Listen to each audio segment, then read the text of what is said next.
Hello there and welcome to Tom's Warhammer Minis. The Blight Templars are corpulent mountains of rotting flesh and muscle that can withstand the harshest of punishments. They are the elite champions and warriors of Nurgle, but they are limited in numbers, but that's nothing in comparison to their mighty and powerful strength.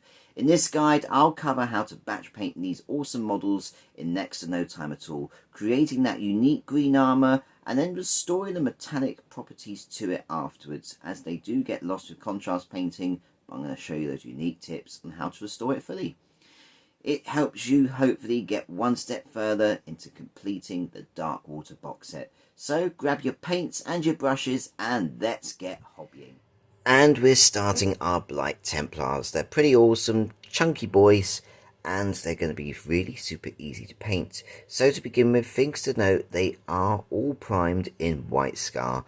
And my first colour of choice is because there's a lot of armour, and because we're going to have to paint over that armour to get the effect that we see from the box art, we need to get the silver done first. It's as simple as that. Might as well crack on. And the colour is Iron Hand Steel. Now when I've applied this, I've done 2 thin coats. So apply the first coat, let it dry, we apply a second coat. I'm going to go for each model because there are subtle differences.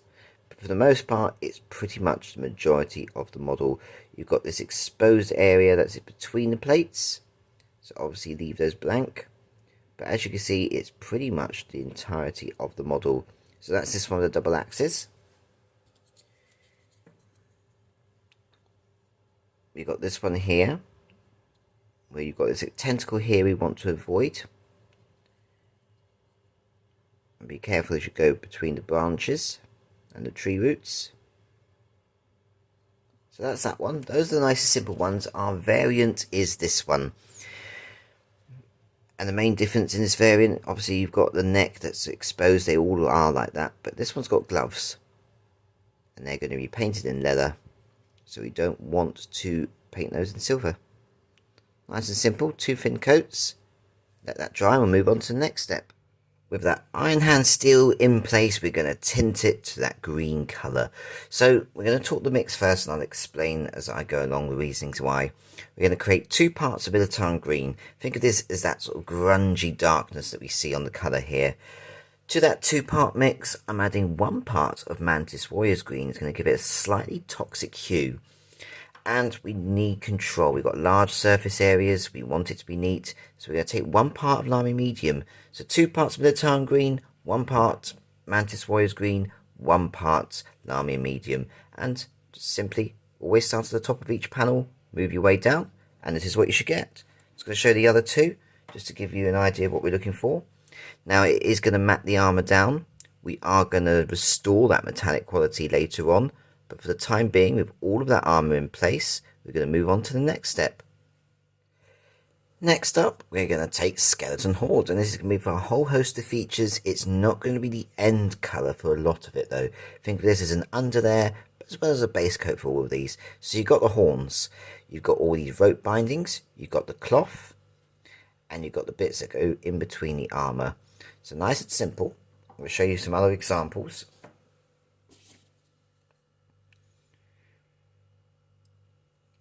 Got the gloves on the left hand one. You've got the rope bindings on a tree on the right hand one. There's lots of these little details and we're just picking them all out in this colour. So some of it will remain in Skeleton Horde, others will get tinted. So do that, let it dry, we'll move on to the next step. Next up, we are taking Volupus Pink, and this is going to be for all this fleshy nastiness that we have on Nurgle models. So you've got the intestines on this one, and I've done it excluding little eyes on all this kind of flesh that's on the axe blades here, showing the others on this one. It's over all of this on his sort of mace-like thing, which is all fleshy and horrible.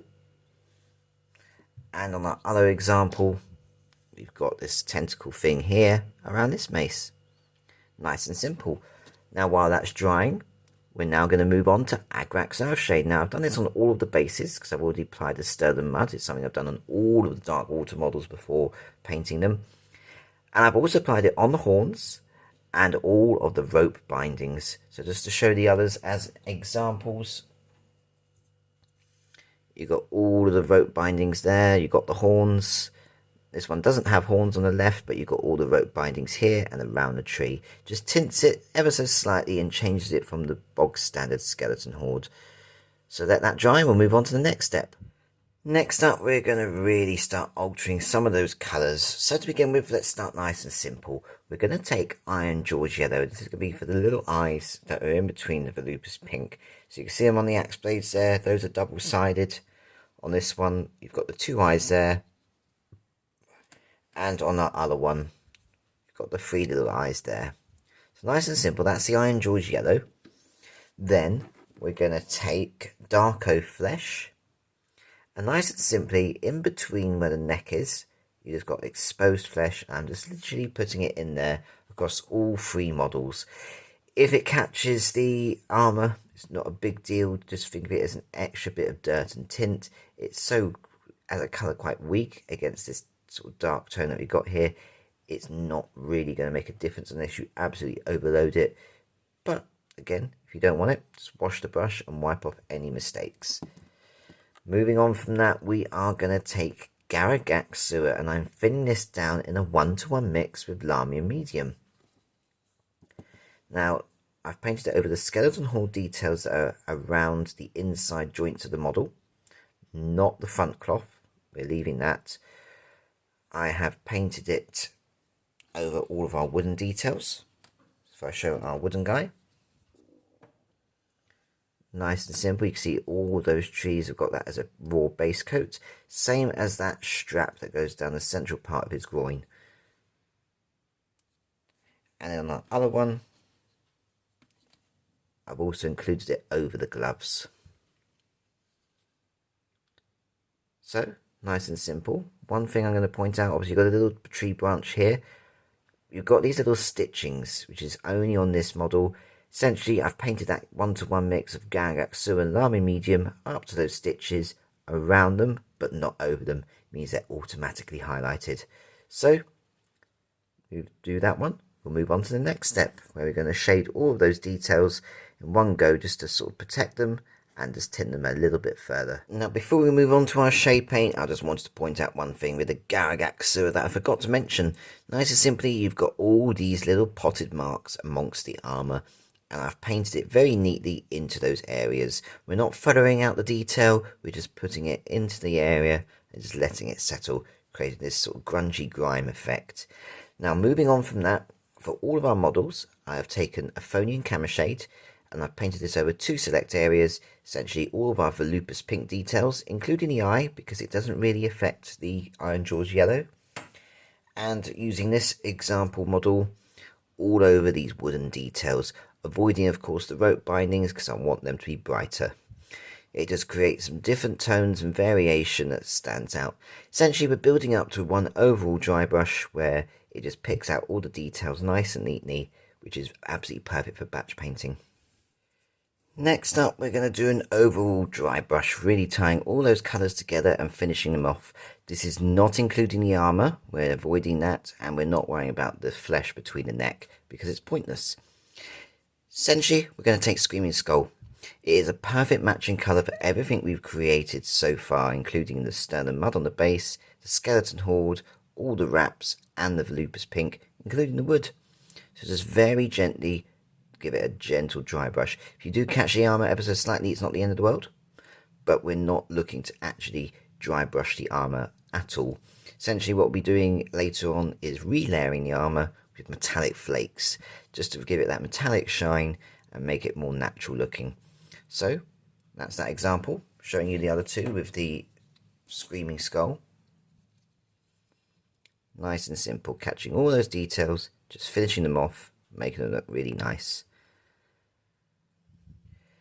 Next up, we're going to finish off all of our metallic details. This is going to include the base coats, the shading, and a dry brushed highlight, starting with our remaining silver details.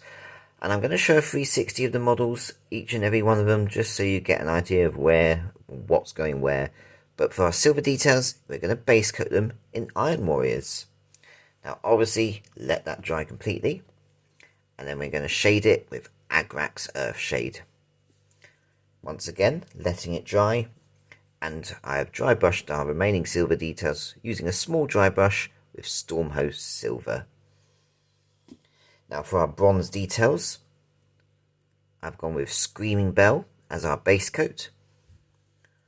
Once again letting it dry fully before shading it at the same time with Agrax Earthshade. Once the Agrax Earthshade is dried, I've done again a small dry brush of Sycorax Bronze. I'll give you a full little detail. There's not much to do, not much to pick out here. Essentially the majority of our metallic armour is what we did in green. But that's that one. I'll show you the other two.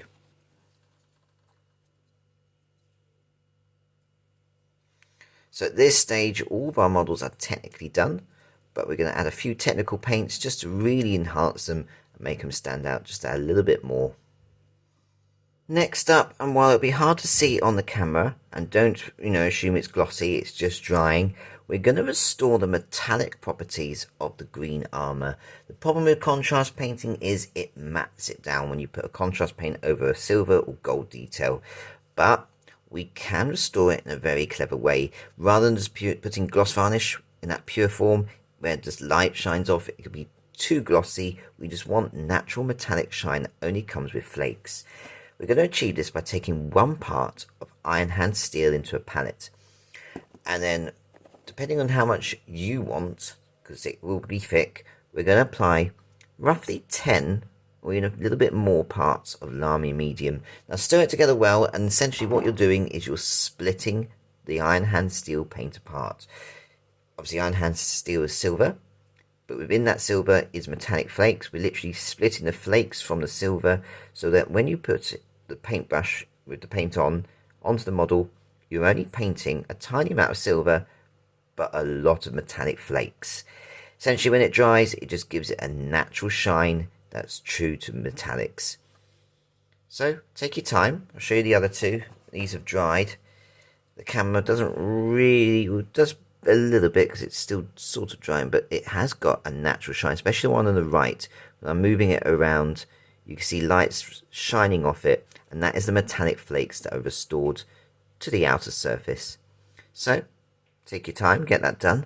Then we'll move on to some verdigris, some blood for the blood god, and some Nurgle's rot. And finally we're finishing off our Blight Templars with some technical paints. So to begin with, we're going to go with verdigris. This is going to be my mix that I like to create. It gives us a lot of control. Briar Queen Chill is the first part, and we're going to take 3 parts of this paint, and we're mixing it with 1 part of Nihilakh Oxide. Quite simply to put it, it gives us control of this technical paint where it doesn't smear and sort of fog up the other areas of bronze detailing. It just gives us a lot of control. Turns it into a contrast paint, and it just gives us freedom to put it around without spoiling the model. So this is going over all of our bronze details, put as little or as much as you want. Moving on from that, we are going to make a bit of gore, bit of gruesome, and it's going to be blood for the blood god. Now I've taken a small dry brush and I'm simply stippling this on. So obviously you've got the blades, the weapons, but I've also done it over the intestines of this one just because we want to create that sort of raw, gory nature. It's not pleasant, it's meant to be gruesome. And finally, we can't not put a bit of Nurgle's rot onto the base. Again, if you want to do that, as little or as much as you want. I'm just going to show the other two just to give you an idea what they look like with the technical paints applied. As you can see, it does enhance them. All we need to do now to finish off the models, if you haven't done so already, is to paint the rim of the base, which I do in Abaddon Black, and just add a couple of grass tufts just to really finish off the model. And there we have it. The Blight Templars are complete. Big, sturdy, brutish models. They're just really awesome. I really like them. I know I keep saying this about every single thing from this set, but they are just great, fun models to paint. Now, if this video has inspired and helped you, then please do give it a like. Share it so others can find the channel. There's so much on there. It supports them, and that's what it's all about. And if you haven't already, please do subscribe. It helps the channel grow. The more the channel gets supported, the more I can support you, the awesome Warhammer community. So, until the next video, do look after yourselves and happy hobbying.